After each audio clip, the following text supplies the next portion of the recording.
माहिती आणि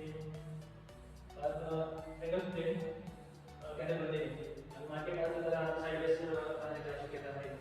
आता काही HDFC रिझल्ट येणार आहे आणि त्यामुळे मार्केट निगेटिव्ह थोडं राहू शकतो. पहिला 15 मिनिटात निगेटिव्ह राहील, एक वॉच करायचं आहे 15 मिनिटासाठी.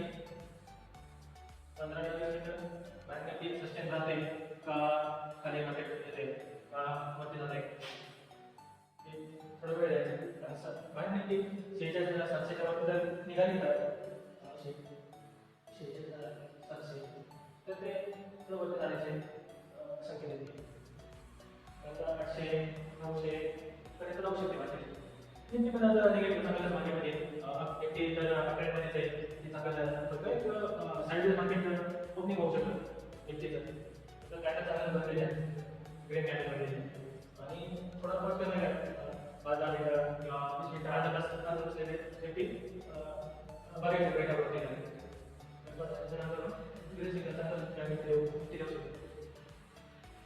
त्यानंतर मार्केट साईडवेज थोडं पहिल्यांदा होऊ शकतं. नंतर मार्केट वरती जाण्याच्या याच्यात आहे कारण हा कॅन्डल सांगते मार्केट ग्रीन कॅन्डल जो मार्केट पहिलं टॉप खायला बनलेला आणि वरती जाण्याच्या मोमेंटमध्ये आहे मार्केट. तर सीचा कॉल सहसा घेऊ शकतात आणि स्टॉप लॉस 200च्या खाली मार्केट आलं तर सेलिंग प्रेशर